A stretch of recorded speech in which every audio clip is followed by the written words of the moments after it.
I quickly wanted to give an overview about the Augmentation Lab and what it is, because I think a lot of these shared passions are also what drives us. And I know some people, I think, should know this already. But as an Augmentation Lab, we're a community of what I'm going to explain in a second, philosopher builders, and we're driven by curiosity about how we can augment the human condition. So maybe an overview. Today, we're kind of seeing a Cambrian explosion of technologies that enable us to enhance and explore the way that we live as humans and what that even means. So we see advancements that are really rapidly accelerating in Gen AI and biosensors, blockchain, longevity, robotics, you name it, space. And at the same time, we're seeing an evolution or democratization of access to these tools. We have increased technological, digital capabilities in our people. We have more access to computing and the internet, and we have more people who build open source hardware, know how to use it, and we have movements for digital fabrications with 3D printing and other techniques with things like Fab Labs.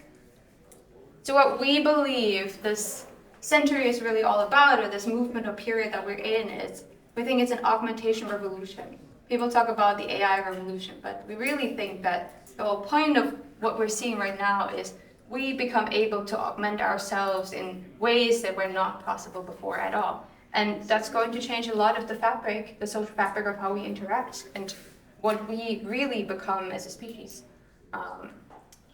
So we think everything has always been, but at this point, at a rapid scale, is being augmented with technology, whether it is our ability to live longer, to produce more, consume more, kill more, share more, surveil more, a lot more. So we ask, besides the interest of wanting to augment, to what end? What should we really augment towards? We discuss, even in these discussions on longevity and cognition, what do we really want out of this? Would we want to live forever? Is that really something that's desired? There are some of these questions that we think are important to think about deeply and make personal decisions about as we are building and exploring what's really possible. Just because something's possible, should it be done? That's kind of part of it.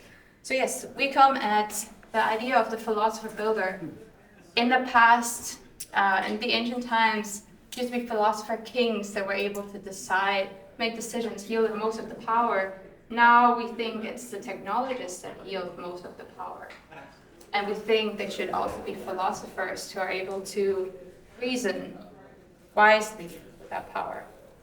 So our mission as the Augmentation Lab is to build a community of philosopher builders to kind of clarify and explore what our ideal future with technology means, together with purpose-driven people who are motivated by such goals and wisdom, the seeking of wisdom as well as wanting to build with intelligence.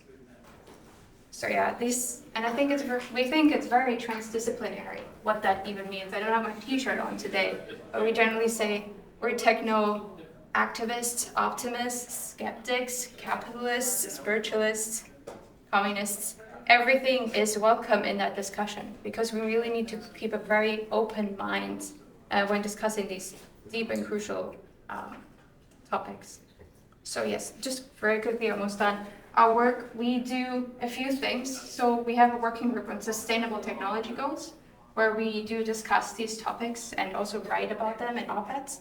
We host annual summer residencies where we bring in builders together to build. And we also have working groups around R&D topics. And this is what I really want to get to as well. We also have a house now that we want to have as a space for philosopher builders. This is in Cambridge. We have a Discord community that's global, so if you check out our website, you'll find it. Want to connect with people. But we're looking for a fourth roommate. So if you if you want to live here with us, it's a beautiful house. I don't think it shows enough. We want to make this a place where we can have salons with discussions, but also small hackathons with people to explore these things. So yes, if you're interested, there's a QR code also on the door. And the other thing is, we're also actually hosting a longevity special the day before the start of the conference. On Halloween, it's with Foresight Institute and Longevity Biotech. It's a CSC like 5 minutes away. So if you have time. We're technically, I think, almost at capacity or even over, so you might get on the wait list or something, but definitely check it out. And that is all. Thank you so much, Abby.